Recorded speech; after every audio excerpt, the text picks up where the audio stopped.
सरस्वतीं च तां नौमि वागधिष्ठातु देवतां देवत्वं प्रतिपद्यन्ते यदनुग्रहतो जनाः।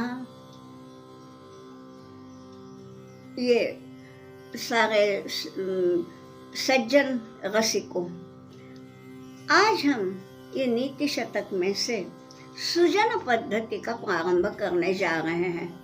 अभी अभी हमने दुर्जन पद्धति का समापन किया। अरे भाई, दुर्जन की पद्धति में अधिक क्यों रमना, तो चलिए सज्जनों में रमते हैं। तो अभी सुजन पद्धति, अभी देखिए, यूं तो इस पद्धति में 10 श्लोक हैं, लेकिन हम कुछ चुनिंदा ही श्लोक लेंगे। तो देखिए, अभी पहला क्या बतलाया है। विपदि धैर्यमथाभ्युदये क्षमा सदसि वाक्पटुता युधि विक्रमः यशसि चाभिरतिर्व्यसनं श्रुतौ प्रकृतिसिद्धमिदं हि महात्मनाम्। इदं महात्मनां प्रकृतिसिद्धम्।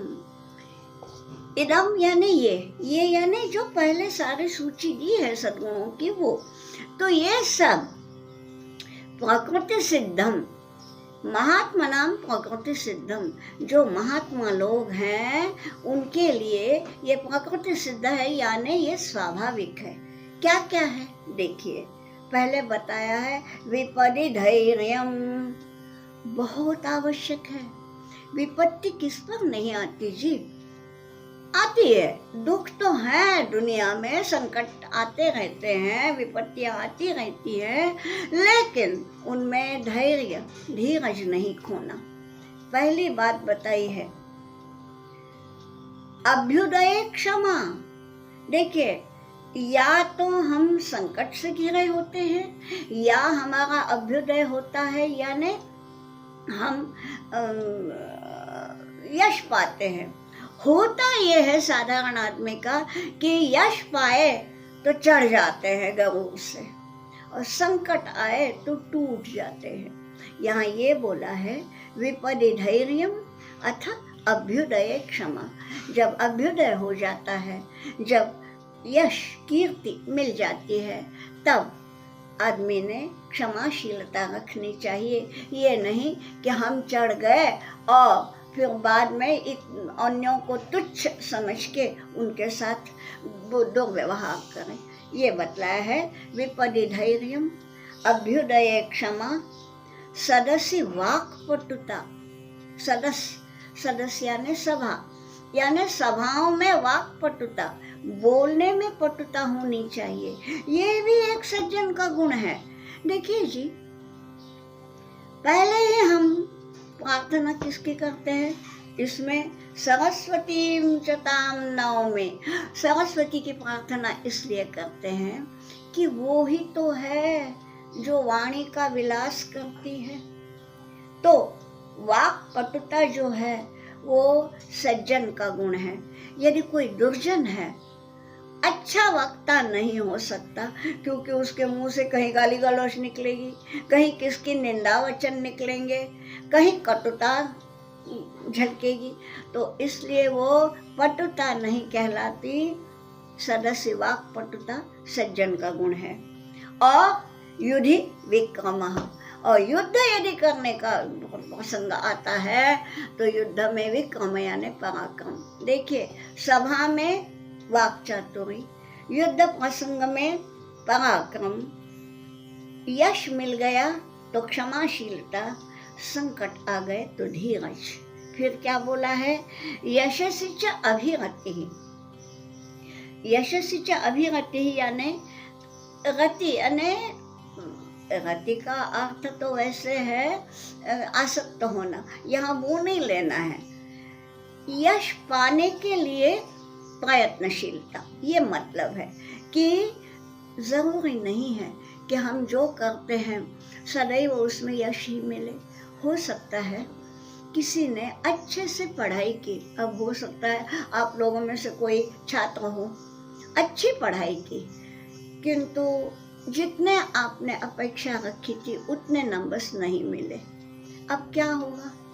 दो बातें हैं, या तो आप टूट जाएंगे, या गाली गलौज करेंगे ठीक से जांचा नहीं, या बोलेंगे छोड़ दो अब आगे नहीं पढ़ते। तीनों ही नहीं। क्या करना है? यशस्वी च अभिरति, यानी यश पाने के लिए फिर से जुट जाना है। ठीक है, अभी कुछ कम नंबर मिले कोई बात नहीं, अगला साल है मैं इससे करूँगा। ये है यशस्वी च अभिरति। व्यसनम श्रोतौ, बताइए, यहाँ व्यसन भी बतलाया है, व्यसन भी रखे। काहे का? धूमपान का नहीं, पीने का नहीं, व्यसनम श्रोतौ, श्रुति का व्यसन हो। श्रुति यानी अच्छा कुछ मेरे कानों पे पड़े, यानी श्रुति कहते हैं तो वेद वचनों को। ठीक है, आज हमें वेद वचन तो नहीं मिलते, लेकिन हम कहीं प्रवचन सुने, कहीं गीता पाठ सुने, कहीं किसी के अच्छे यदि व्याख्यान होते हैं तो सुने। ये जो है व्यसनम श्रुतौ इदम सर्वम महात्मनाम प्रकृति सिद्धम। तो इस श्लोक में सज्जन लोगों के भीतर जो गुण होते हैं वे गिनाए हैं। इसका मतलब आप समझ लीजिए कि आपने ये देखना है कि हम इनमें से कितने गुण हम में हैं, और यदि नहीं है तो लेना है। अरे भाई, आप तो मूलतः सज्जन ही हैं, तभी तो ये सुन रहे हैं, लेकिन अगर एक आध गुण की कमी है तो वो भी ये हो जाएगी। तो इस प्रकार से ये जो अमृतवाणी है भर्तृहरि की, ये हमको संदेश देती है। अब इसके बाद जो है अगला श्लोक जो है, ये देखिए यहाँ पे क्या बतलाया है। इस श्लोक में भी सज्जनों की जो क्या बोलेंगे हम, जो दैनंदिन दिनचर्या जो रहती है, सज्जनों का जो स्वभाव रहता है उसका यहाँ वर्णन किया है। क्या बतलाते हैं सज्जन कैसे होते हैं? देखिए, प्रिया न्याया वृत्तिर मलिनम असुभंगे सुकरम असंतो नाभ्यर्थ्याः सुहृदपि न याच्च कृशधनः विपद्युच्च स्थेयं पदमनुविधेयं च महतां सतां केनोद्दिष्टं विषममसि धारावतमिदम्। अंतिम पंक्ति जो है प्रश्नात्मक है। मैंने पहले ही बोला जो लोग गुरुवार को सुनते हैं स्तोत्र, उनको ये मालूम होगा कि जैसी उस पुष्पदंत की शैली है रिटोरिक क्वेश्चंस, वैसी ही इसकी भी है। तो यहाँ के भी अंतिम पंक्ति में ऐसा ही प्रश्न है कि सताम केनोद्दिष्टं विषममसिधारावतमिदम् इदम असिधारावतम सताम केनोद्दिष्टं। ये जो असिधारावत है, ये सज्जनों को किसने बताया? यानी सज्जन सदैव इस बात का पालन करते हैं। देखिए, इसको असिधारावत बोला है, उसके विषय में हम अंत में बोलेंगे। पहले देखेंगे ये सज्जनों की दिनचर्या कैसी है। प्रिया न्याय्या वृत्ति ही, वृत्ति यानी आचरण, हमारा चाल चलन। ठीक, तो ये जो है आचरण है, कैसा है? प्रिय भी है और न्याय्य भी है। लोग कहते हैं कि सच हमेशा कड़वा होता है, तो लोग जो कहते हैं सत्यम ब्रूयात, सच कहिए, तो कभी कभी तो सच कड़वा होता है ना, कभी कभी क्या अक्सर होता ही है। तो सच बोलना है तो थोड़ा सा कड़वा भी बोलना पड़ेगा। लेकिन क्या बोला है हमारी संस्कृत जो है अमृतवाणी, वो बोलते सत्यम ब्रूयात प्रियम ब्रूयात न ब्रूयात सत्यम अप्रियम। सत्य भी बोले और प्रिय भी बोले, सच ही कहिए, लेकिन ऐसा कहिए कि सुनने वाले का दिल ना दुखे। मान लीजिए आप माँ हैं, बच्चे में कोई बुरी आदत है, आप उसको सुधारना चाह रही हैं। नेचुरली माँ यही चाहेगी कि मेरा बेटा बिल्कुल सुशील हो, अच्छा हो। अब बच्चे को माँ का कहना बुरा लग सकता है। बच्चा दिन भर खेलता रहता है, पढ़ता ही नहीं है, छोटा है इसलिए बोल रही। तो माँ को लगता है कि भाई ये पढ़ेगा नहीं तो कैसा होगा। अब माँ ये बात डांट के भी बोल सकती है, मार के भी बोल सकती है, मीठे शब्दों से भी बोल सकती है, कुछ प्रलोभन दिखा के भी बोल सकती है। अनेक पद्धतियां हैं।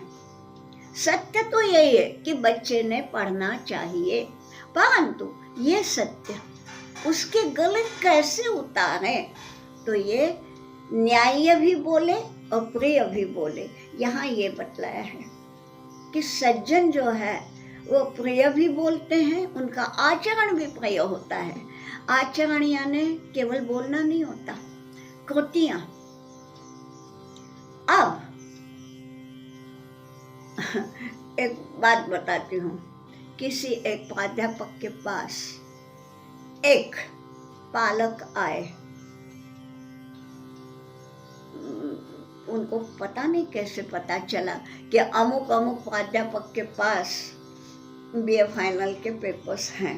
पता नहीं उन्हें कैसे चला पता। आए, उनको मालूम था कि उनकी बेटी थी और वो फेल होएगी, उनको पक्का पता था, और उस बेटी की शादी करनी थी। और उनको ये था कि अरे भाई पढ़ेगी तो नहीं है, लेकिन बीए फेल का सिक्का लगे तो इसको पति नहीं मिलेगा, कम से कम बीए पास, थर्ड क्लास क्यों ना हो, पास हो गए। अब वो जिस प्राध्यापक के पास गए, मस्त पैसे की गड्डी लेके गए थे कि ऐसा कीजिए। अब मैंने उस प्राध्यापक ने बोल दिया कि देखिए, जहां तक हो सके हम ये करेंगे, आपकी बेटी का नुकसान नहीं करेंगे, आपकी बेटी मेरी बेटी है, तो ये तो होगा। लेकिन मान लीजिए यदि 2 या 3 ही मार्क्स मिलते हैं तो कैसे पास करेंगे। हाँ, यदि 100 में से उसको 35 लगते हैं, मान लो उसको 28 भी मिलते हैं, तो कैसे तो भी करके हो सकता है। पर यदि 2 या 3 होंगे तो कैसे करेंगे। अब देखिए, वो पालक भी चुपचाप रह गए। तो पूछने लगे, देखा है क्या पेपर्स? नहीं, हमें क्या मालूम, अभी देखा ही नहीं है, खोला ही नहीं है गट्टा, देखेंगे तब पता चलेगा। और बाद में पता चला कि वो जो लड़की थी उसको यूं कुछ करना ही नहीं पड़ा, 40 मार्क्स मिले। ठीक है भाई, 100 में से 40, पास तो हो गई ना, अपने गुणों से पास हो गई। अब यहाँ ये इसलिए उदाहरण दिया कि न्याय होना चाहिए, पैसे स्वीकारना ठीक नहीं था। कि अब वो प्राध्यापक चाहता तो पैसे भी रख लेता और बोल देता कि पास कर दिया, 40 मार्क्स दिए, जबकि वो 40 मार्क्स उसको अपने गुणों से मिले थे। ये जो है, प्रिय भी बोला, न्याय भी बोला, बोलने में भी किसी का दिल नहीं दुखा, और आचरण में भी न न्याय टूटा न प्रियत्व टूटा। ये बतलाया गया है सज्जन का धर्म। तो यहाँ प्रिया न्याया वृत्ति मलिनम अशुभंगे अपि असुकरम। जानबूझ के मैंने संधि विच्छेद करके बोला, अशुभंगे अपि मलिनम असुकरम। अशुभंग, असु यानी प्राण, प्राण के भंग होने की भी स्थिति यदि आ जाए, यानी अब यदि सामने वाले की बात नहीं सुनते तो मेरे प्राण जाएंगे, ये मालूम है। आप देखिए ना जी, संभाजी की बात, संभाजी यदि एक शब्द से कबूल करते कि हाँ मैं इस्लाम कबूल करता हूँ, तो औरंगजेब ने कितना कितना प्रलोभन दिलाया था कि आपको ये मनसबदारी दूंगा, ये कर दूंगा, वो कर दूंगा। यहाँ तक कि औरंगजेब की बेटी जो थी ज़ेबुन्निसा, वो बोल रही थी मैं शादी करूंगी, वो सौंदर्यवती थी, वो शायरा थी, कवयित्री थी। देखिए, राजपुत्री से शादी होती, लेकिन संभाजी महाराज ने उनका देह, उनकी त्वचा छीली गई, उनकी आंखें फोड़ी गई। अशुभंग क्या होता है, प्राण दिए, लेकिन मलिनम असुकरम, जो मलिन था अपने धर्म, स्वधर्मे निधनम श्रेयः, ये जो है गीता वचन, वो उनके रक्त खून में कैसे एक एक बूंद में भरा था। ये है मलिनम अशुभंगे अपि असुकरम, प्राण पे बीत जाए तो भी जो मलिन है वो सुकर नहीं होगा। यानी सुकर यानी आसान सरल, असुकर यानी कठिन। तो कठिन मतलब ये नहीं होता।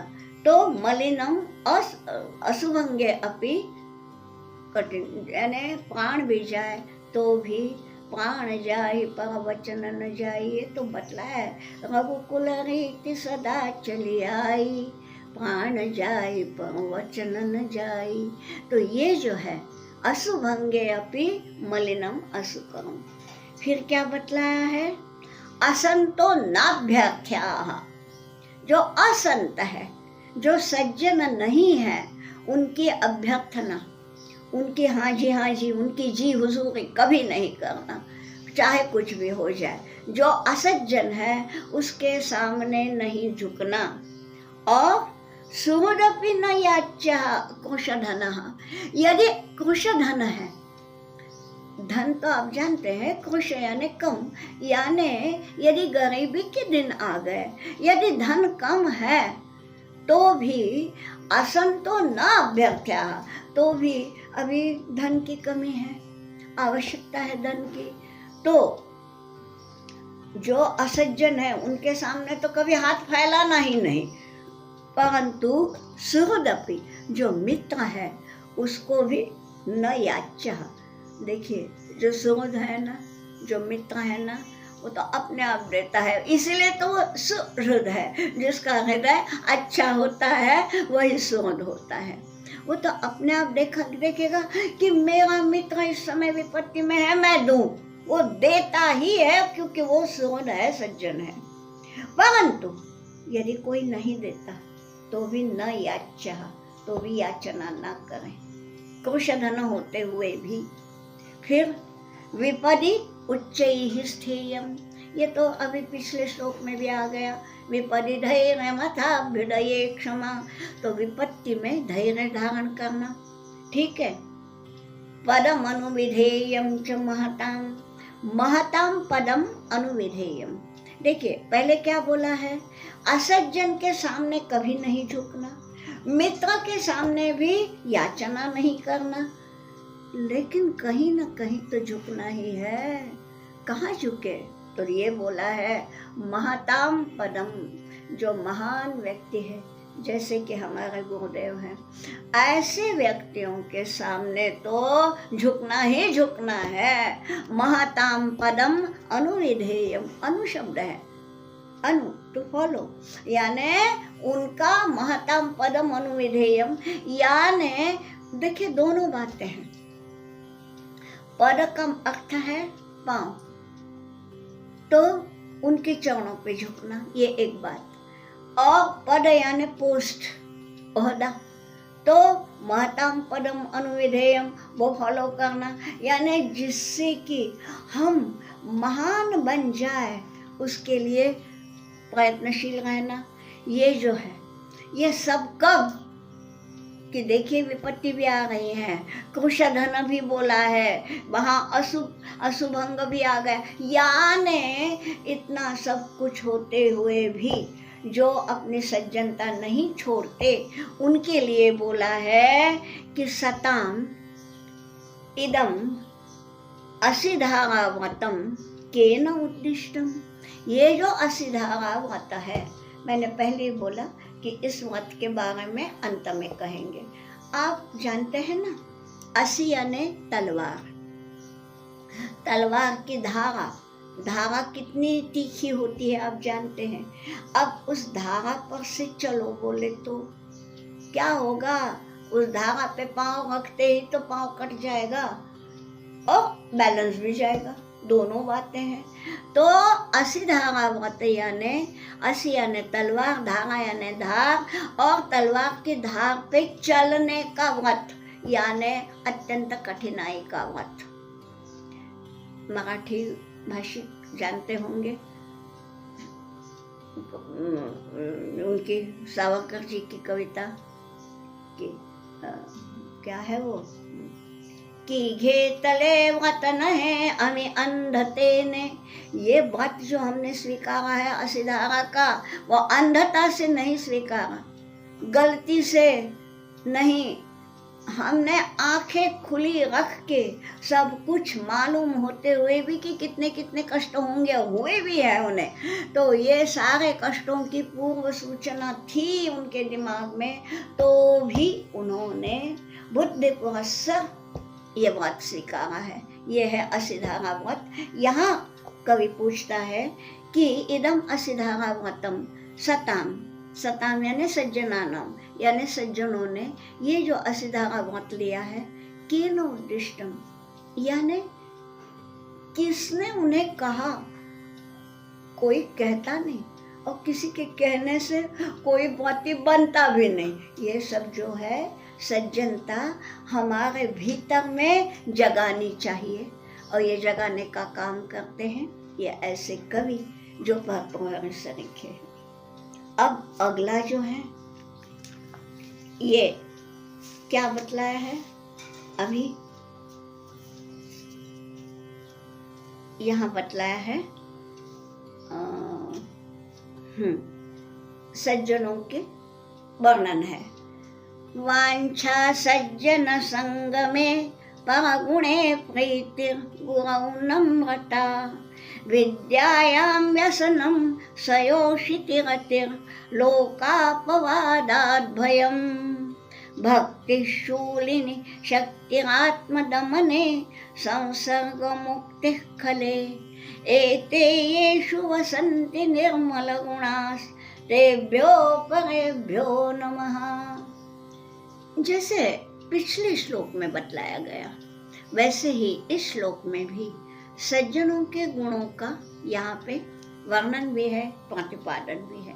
क्या बोला है, वांछा सज्जन संग में, उनकी वांछा, वांछा यानी इच्छा, उन देखिए हमेशा किसी भी सत्पुरुष के पास जाइए, सत्पुरुष ये बताता है कि भाई निरच्छ हो जाइए, लालसा छोड़िए, कामना छोड़िए, ये तो हर कोई कहता है। लेकिन आदमी की कामना छूटती है क्या, कुछ न कुछ इच्छा तो रहती है। यहाँ ये बोला है, भक्तों तो कवि है ना, सज्जन तो है लेकिन कवि है, तो कवि मन होने के कारण वो क्या बोलता है, भाई ऐसा तो कोई मनुष्य होता नहीं कि जिसको कोई इच्छा नहीं।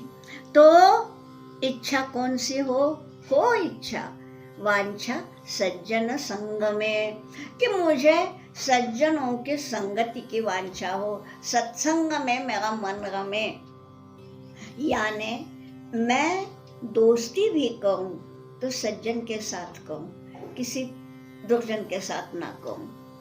और परगुणे प्रीति ही ये होती नहीं, बहुधा नहीं होती। क्या होता है, स्वयं सज्जन होते हैं, कोई दुर्गुण उनमें नहीं है। अब मेरे ही पहचान के एक व्यक्ति थे, देखिए आप जरा बताती हूँ कि मुझे थोड़ी चाय की ये है, चाय बहुत पसंद है मुझे। और वो जो थे वो बोले देखिए मैं चाय नहीं पीता, मैं कॉफ़ी नहीं पीता, मैं सुपारी नहीं खाता, मैं पान नहीं खाता, तो ये बाकी बातें तो छोड़ ही दीजिए, वहाँ तक तो जाता ही नहीं, लेकिन आप चाय पीते हैं। भाई सच है, मैं पीती हूँ, मना कैसे करूँ, झूठ कैसे बोलूँ। तो उन्होंने मुझे ये सुनाया कि आप नहीं कह सकती कि आप निर्व्यसनी हैं, लेकिन मैं कह सकता हूँ। मैंने कहा हाँ, मैं तो नहीं कह सकती कि मैं निर्व्यसनी हूँ, क्योंकि चाय मुझे पसंद है। बीच में एक प्रयोग किया था 3.5 महीने छोड़ने का, हो गया, और तब मुझे याद नहीं आई, तो अब मैंने फिर से शुरू की कि मैं गुलाम नहीं हूँ, वो छोड़िए, लेकिन अभी पीती हूँ। तो मैं तो बोली कि हाँ, मैं नहीं कह सकती कि मैं निर्व्यसनी हूँ, पर आप भी नहीं कह सकते। तो बोले क्यों? मैंने कहा देखिए ना, आपको यही व्यसन है कि मैं निर्व्यसनी हूँ, ये बतलाने का, और यही चिंतन, मैं निर्व्यसनी हूँ, मैं निर्व्यसन, ये भी व्यसन है। व्यसन यानी क्या? फिर से उसकी इच्छा। देखिए, कोई स्मोकिंग करता है, क्यों? कि उसको बार बार वो करने की इच्छा होती है।